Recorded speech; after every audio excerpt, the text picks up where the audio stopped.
어느 중견 부부가 유럽 여행을 가게 되었습니다. 많은 관광지를 둘러보다가 한 유명한 우물을 만나게 되었는데 그 우물은 소원을 들어주는 우물이었습니다. 유머입니다. 웃을 준비하세요. 근데 조금 씁쓸한 웃음이에요. 이 부부도 소원을 빌었는데 아내가 먼저 동전을 놓고 소원을 빌었습니다. 뒤이어 남편도 똑같이 소원을 빈다는 게 키가 작아가지고 깨금 말을 해가지고 우물을 보다가 그만 떨어져 죽어버렸습니다. 그때 이 아내가 돌아오면서 하는 말, 야 신기하다. 정말로 소원이 이루어지네. 부부가 이러면 안 되겠죠. 오늘은 우리가 부부주일로 지켜드립니다. 저는 여러분들이 행복한 부부 될 수 있게 되길 축복합니다. 가정을 이루는 핵심 요소는 남편과 자녀가 아니고 아내와 자녀가 아니고 남편과 아내 부부 관계에 있습니다. 하나님은 가정의 가장 기본 단위인 남자와 여자를 하나님의 형상대로 창조하셨습니다. 그러므로 하나님의 형상으로 만들어진 남자와 여자는 하나님의 형상을 드러낼 대전제라는 사실입니다. 그렇다면 보이지 않는 하나님의 형상을 어떻게 드러낼 수 있을까요? 에베소서 5장 22절에서는 이렇게 말씀하셨습니다. 아내들이여 자기 남편에게 복종하기를 주께 하듯 하라라고 말씀하셨습니다. 남편들을 기 살려주는 말씀이 아니라 남편은 아내들을 복종시켜가지고 막 다스려 통치해라 이 말씀이 아니라 이 말씀이 이해되기 위해서는 21절 말씀을 이해할 수 있어야 된다는 것입니다. 이게 무슨 말씀이냐면 그리스도를 경외함으로 피차 복종하라는 말씀입니다. 오늘 아내가 남편들에게 복종하라는 말씀보다 더 상위 개념이 뭐냐면 서로 복종하는 것에 있음을 말씀하는 것이라는 겁니다. 원래 이 21절과 22절은 한 단락입니다. 즉 아내의 남편에 대한 복종은 일방적인 복종이 아니라 그리스도인들은 부부가 피차 복종하라고 명령하고 있다는 사실입니다. 이를 위해 18절에 대전제가 되는 말씀을 살필 수 있어야 되는데 아주 유명한 말씀이 있죠. 술 취하지 말라 이는 방탕한 것이니 오직 성령으로 충만함을 받으라 라고 말씀을 하시면서 18절 이하 성령 충만함이 4가지 현상이 나오는데 시와 찬송과 신령한 노래들로 서로 화답하는 거, 그리고 너의 마음으로 주께 노래하는 거, 찬송하는 거, 그리고 우리 주 예수 그리스도 이름으로 항상 아버지 하나님께 뭐하며 감사하며 그리고 마지막에 뭐가 있냐면 피차 복종하는 것에 있음을 말씀하십니다. 즉 성령 충만함의 최종적인 결과가 어디에 있냐면 서로 피차 복종하는 것에 있음을 말씀하고 있다는 거예요. 따라서 이 바울은 아내에게만 남편에게 복종하라고 말하지 않고 그리스도 안에서 상호 복종하는 것이 큰 전제가 되어서 그 전제하에 부부관계, 가정생활이 이루어져야 된다라고 말씀하시는 것입니다. 수천 년 동안 이어왔던 유교의 그 부부관, 가정관과는 너무 많이 다르죠. 우리도 모르는 사이에 이 유교, 이 부부관, 부부 유별이라고 하잖아요. 그러니까 쉽게 말하면 남편은 뭐 하늘, 아내는 땅. 부끄러운 고백인데 신혼초에 저희도 그렇게 말했네요. 여보, 남편은 뭐 하늘, 당신은 땅. 정말 우리 그렇게 했었어요. 한 1년 정도는. 참 신기하죠. 지금 원강센심인데 우리도 성경을 안다고 했는데도 그런 짓을 하고 있었더라고요. 그러니까 유교의 부부관과 너무나 성경은 달라요. 성경은 누구의 말씀이에요? 우리 누굴 믿어요? 하나님 믿으니까 하나님 말씀대로 해야지. 아멘. 그러니까 오늘 하나님께서 어떤 부부관계를 가장 행복한 부부관계로 설정하고 있는가, 이 부분들을 하나님 말씀대로 한번 구체적으로 잘 살펴볼 필요가 있다는 사실입니다. 그런데 면밀히 살펴보면 아내의 복종과 남편의 사랑은 같은 의미를 담고 있습니다. 아내들은 순종해야 되고 남편들은 사랑해야 된다. 이 개념이요, 같은 의미를 갖고 있다는 거예요. 아내들에게 요구되는 복종, 순종은 자신을 누군가에게 내어준다라는 것을 의미하는 것이죠. 마찬가지로 남편들에게 요구되는 아내들을 사랑하는 것도 그리스도가 자신을 교회에 내어주었듯이 자신을 누구에게 내어준다고 하는 같은 의미를 포함하고 있다는 것입니다. 그런데 오히려 아내를 위해 자신을 내어주라고 하는 남편에 대한 요구가 아내가 남편에게 복종하라는 요구보다 훨씬 더 극단적인 헌신의 요청인 것을 우리는 발견하게 된다는 것입니다. 순종이 어려운 것 같은데 아내를 사랑하는 것이 더 어려운, 더 극단적인 헌신을 요구하신다는 말씀이라고 오늘 본문이 소개하고 있는 것입니다. 그러므로 23절에서 남편이 아내의 머리가 된다는 것은 어떤 유교의 가부장적인 가르침이 아니라 하는 것을 여러분들이 아셔야 돼요. 하나님은 가정에서도 질서를 두셨잖아요. 그 질서가 뭐냐면 그 가정의 가장, 남편이 머리입니다. 그러니까 부부 관계 속에서도 남편과 아내 관계 속에서도 남편이 머리입니다. 이게 질서예요. 근데 남편이 머리가 된다, 이 의미를 우리는 자꾸만 유교적 가부장적인 관념에서 이 말씀을 받으려고 하는데 그것이 아니라는 거예요. 이걸 알 수 있는 것은 그리스도께서 교회의 머리됨과 같이 그 머리 되신 주님께서 과연 무엇을 하셨는가를 보면 알 수 있다는 것입니다. 그 주님이 무엇을 하셨습니까? 내가 머리니까 너희들은 무조건 복종해라. 이렇게 하시지 않고 자신의 생명을 바쳐 교회를 건져내신 목숨 건 사랑이 전제된 극한 섬김의 가르침이라는 사실입니다.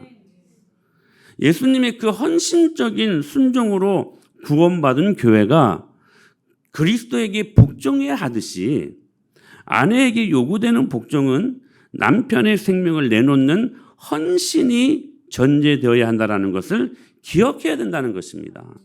따라서 남편들의 헌신적인 생명을 내놓는 돌봄이 있은 후에 그것을 전제로 요구할 수 있는 것이 죽게 하듯 남편에게 복종하라는 것이라는 것입니다.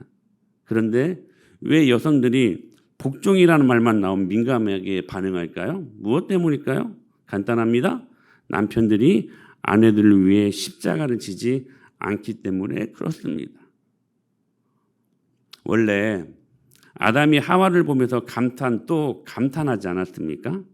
하나님께서 아담을 잠을 재우시고 그 틈을 이용해 갈비뼈 하나를 취하셔서 하와를 만드셨습니다. 깨어보니까 생판 처음 아리따운 여인이 있는 것 아니겠습니까? 그때 하와를 보면서 인류 최초의 사랑 고백, 너무 멋진 고백이에요. 여러분 아직도 서로 사랑합니다 이 고백들을 하고 계십니까? 그러면 그 고백을 이렇게 한번 바꿔보세요. 같이 한번 읽어볼까요? 시작. 아담이 이르되 이는 내 뼈 중에 뼈요 살 중에 살이라. 이것을 남자에게서 취하였은즉 여자라. 인류 최초의 사랑 고백이었어요. 이는 내 뼈 중에 뼈요 내 살 중에 살이라. 그런데 이 말씀을 원문 순서에 따라 직역하면 이런 겁니다. 이것은 내 뼈 중에 뼈요 살 중에 살이라. 이것을 여자라 칭하리라. 왜냐하면 남자에게서 취하였기에 이것이, 이런 말씀입니다. 그러니까 아담의 이 고백은 아주 정교하고 아름다운 시로 지금 기록된 고백이었다는 것입니다. 히브리어로 13단어인데 그런데 하와를 가리키는 대명사가 뭐였어요? 이것이었어요. 이것이.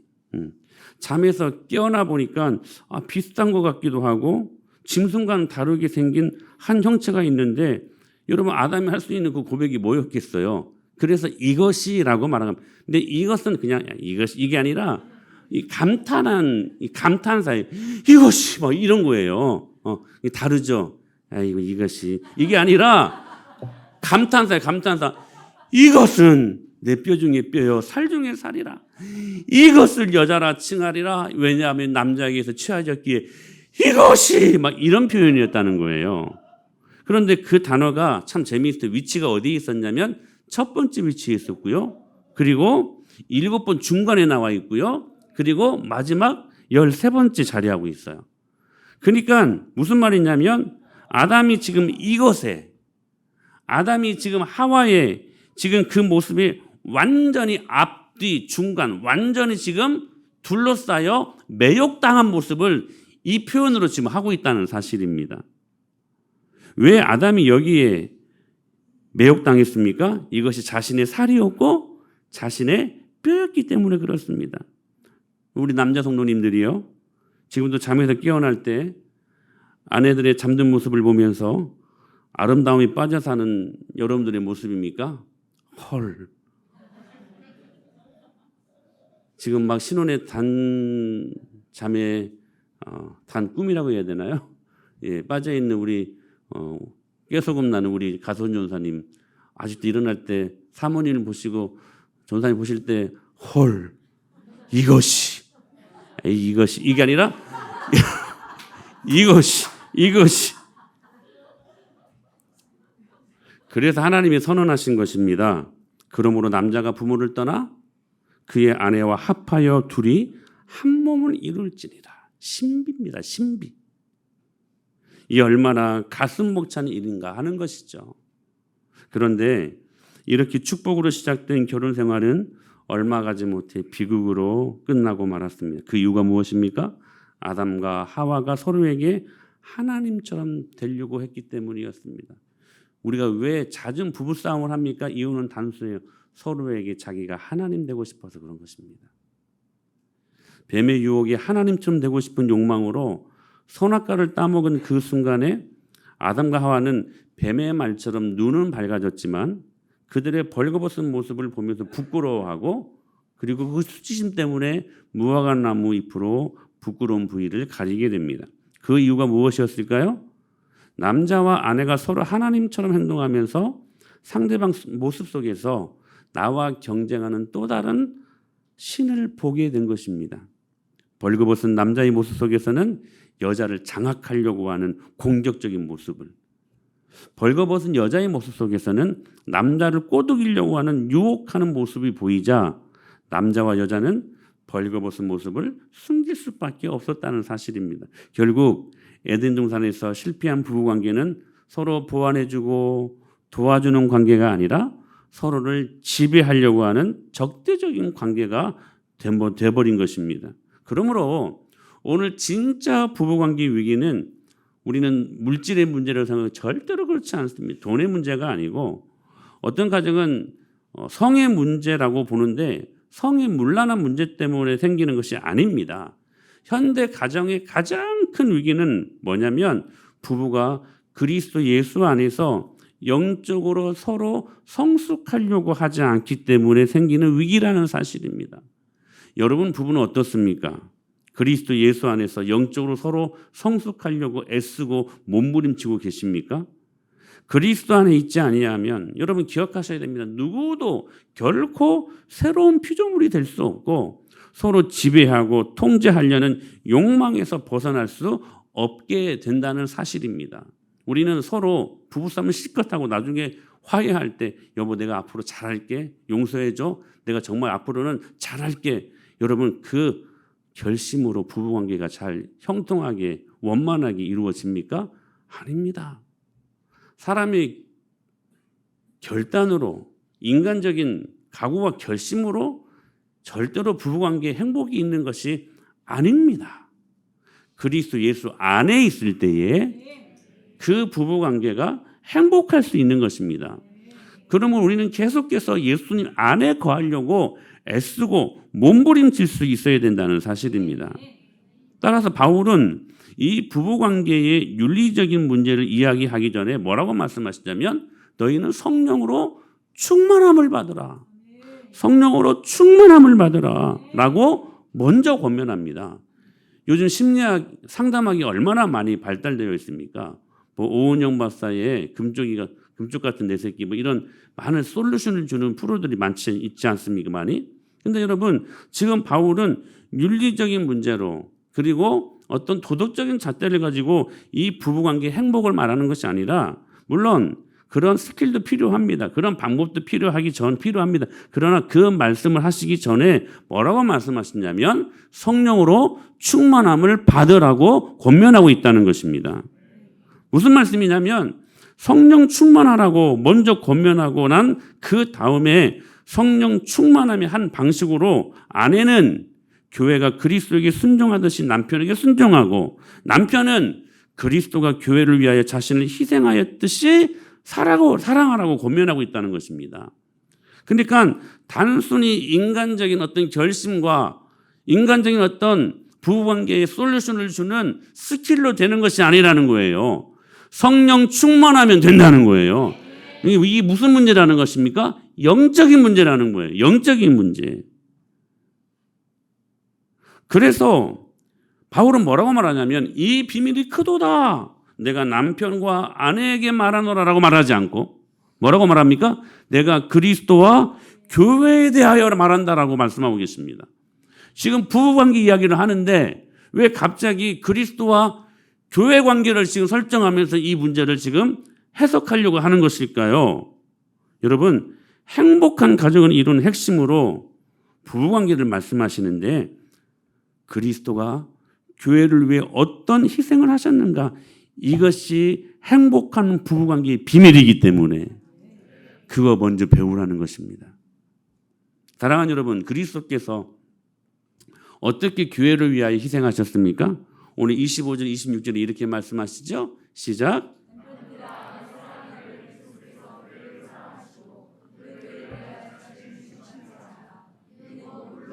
말씀으로 깨끗하게 하사 거룩하게 하시고, 지금 바울이 26절에서 그리스도가 교회를 물로 씻어서 어떻게 하셨다고 말씀하십니까? 거룩하게 하셨다라고 말씀하십니다. 그 거룩하게 한 게 뭐예요? 물이에요, 물. 교회를 거룩하게 하는 것이 무엇이냐면 그리스도께서 십자가에서 옆구리에 창으로 찔린 다음에 그리스도의 심장에서 흘러나오는 피와 물을 말하는 것입니다.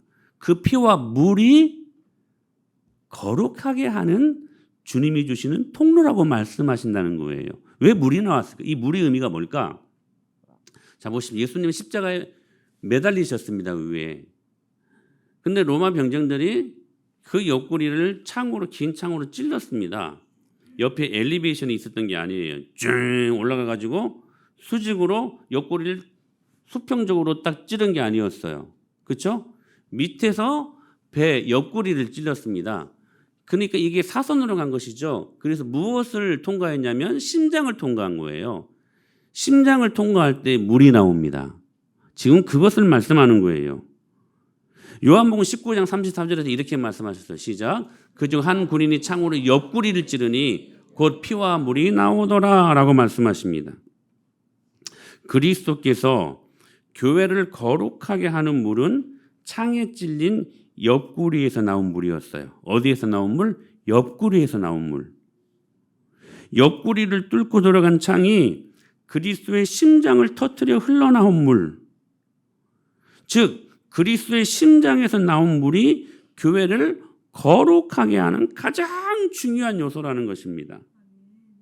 근데 여기서 옆구리라고 번역된 단어가 풀루라라는 말입니다. 풀루라. 근데 이게 정말 재밌어요.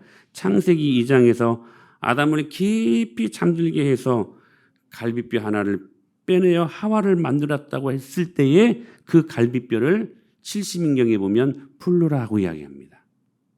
그러니까 예수님이 찔린 옆구리도 풀루라. 그리고 그 갈비뼈 그것도 풀루라고 이야기하는 거예요. 똑같은 의미예요.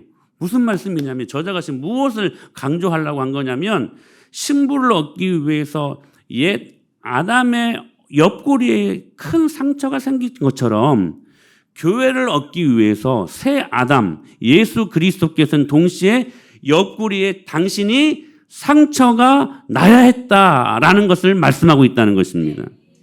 더욱 더 중요한 것은 뭐냐면 옛 아담과 새 아담은 공통점보다는 차이점이 더 많아요. 뭐냐면 옛 아담은 자신의 갈비뼈로 만들었고 내 뼈 중에 뼈요 살 중에 살이라고 그렇게 고백했던 하와를 사랑하며 섬기기는커녕 지배하고 통제하고 말아버렸습니다. 그러나 새 아담인 그리스도는 하나님과 본질이 동등하시지만 하나님과 동등됨을 취할 것으로 여기지 아니하시고 사람의 모양으로 종의 형체를 가지고 이 땅에 내려오셔서 뭐 하기까지 복종하셨어요? 죽기까지 복종하셨습니다. 그러니까 차이점이 더 많아요. 심지어 신부인 교회를 위해 창에 옆구리가 찔려 물과 피를 흘리면서까지 교회를 사랑하셨던 것처럼 결국 교회는 그 예수님의 옆구리에서 나온 상처를 통해 탄생한 것이고 현대 교회는 이 사실을 믿고 그리스도께 영원한 사랑과 복종을 드리게 된다는 사실입니다. 이것이 바울이 말한 큰 비밀이라고 말씀하시는 것입니다. 창에 허리 상하여 물과 피를 흘리신 그 정결케 하시는 그리스도의 사랑을 경험한 교회가 어떻게 그리스도를 사랑하지 아니할 수 있겠는가 하는 것입니다. 그러니까 아내들의 요구되는 남편들에 대한 순종은 무엇이 전제가 돼야 돼요? 그리스도께서 옆구리에 상처가 나면서까지 교회를 사랑하신 것처럼 그 극한 사랑의 헌신이 남편들에게 먼저 전제될 때에 아내들이 순종할 수 있는 여러분 하나님이 주시는 능력이 된다는 사실인 것입니다. 그러므로 여러분 기억하셔야 돼요. 이런 그리스도의 사랑을 먼저 경험할 때 비로소 남편은 육신의 아내를 사랑할 수 있고 아내는 그 사랑을 경험한 나머지 육신의 남편에게 복종할 수 있다고 하는 그 원리를 새롭게 깨달을 수 있어야 된다는 사실입니다. 기계적으로 아내는 남편의 말에 순종 이게 아니라 남편들의 그 극한 사랑이 전제가 되어야 순종이 기계적인 순종이 아니라 정말로 그 사랑을 경험했기에 나타나는 자발적인 순종이 일어나는 것 이것이 행복한 부부관계의 원리라는 것을 말씀하고 있다는 것입니다. 그래서 C.S. 루이스는 이렇게 말합니다. 제가 굉장히 많이 반복했던 말인데 세상에서 내가 가장 귀한 사람보다 하나님을 더 사랑하는 것을 배웠을 때 비로소 나는 세상에서 가장 귀한 사람을 지금보다 더 잘 사랑할 수 있다. 같이요. 첫 번째 것이 첫 번째 위치에 놓여져 있을 때 두 번째 것은 억압받는 게 아니라 증가하는 것이다. 사랑하는 우리 남성 성도님들, 우리는 우리 귀한 아내를 사랑하기 전에 먼저 하나님을 사랑하고 계십니까? 사랑하는 아내들이여 묻고 싶습니다. 여러분들이 남편들에게 사랑받고 싶어하는 그 남편들이 여러분들을 사랑하기 전에 그 남편들이 하나님을 뜨겁게 사랑하기를 여러분 혹시라도 원하고 계십니까? 그래야 돼요. 당신 왜 날 사랑하지 않아? 이것이 아니라 당신 왜 하나님 사랑하지 않아? 이것이 전제되어야 된다는 사실입니다. 첫 번째 것이 첫 번째 위치에 놓여져 있을 때 두 번째 것은 억압받는 것이 아니라 증가하는 것이다. 사랑하는 여러분, 그러므로 오늘 옆구리가 창에 찔려 심장이 터져서 물과 피를 흘릴 정도로 아내를 위해 자기를 희생한 적이 있는 남편들이 있을 때에 그 아내들은 안정감을 갖고 자발적으로 기쁘게 순종할 수 있고 부부관계에 원만하고 행복한 관계가 될 수 있다는 사실입니다. 그러므로 오늘 우리 가정에 주신 규범은 사랑과 복종이 아닙니다. 오늘 우리에게 주신 규범은 딱 하나예요. 뭐냐면 그리스도의 희생과 사랑. 이것만이 행복한 부부관계를 맺을 수 있는 유일한 규범이라는 사실입니다. 그러기에 남편에게 아내에게 요구되어지는 규범은 다르지 않습니다. 아내는 복종하고 남편을 사랑하고가 아닙니다. 종이 되어 우리 가운데 섬기러 오신 예수님을 따라서 그렇게 깊이 서로 섬기고 서로 사랑하는 것만이 부부가 따라야 하는 유일한 규범이라는 사실입니다.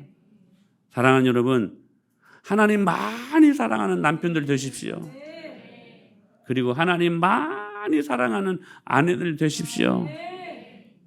그것이 전제되어야 우리는 행복한 부부관계를 맺을 수 있다는 사실입니다. 그 가운데 작은 그런 하유의 개념들, 아내는 남편에게 복종하고 남편은 아내를 사랑하고, 그것이 우리 가운데 기기적인 순종이 아니라 주님 주신 자발적인 하나님이 주신 은혜로 다가설 수 있는 순종이 될 수 있다는 사실입니다. 사랑하는 여러분, 그래서 이 비밀을 안 가정, 특히 부부 생활은 그 생활의 목적이 결코 행복에 있지 아니함을 우리는 알 수 있어야만 합니다. 돈 많이 벌어서 맛있는 거 많이 사 먹고 여행 다니고 그렇게 사는 것이 행복한 부부관계가 아니라, 주님이 우리에게 오늘 비밀로 주신 행복한 부부관계는 뭐냐면 그 최종적인 목적이 거룩함에 있다는 사실입니다.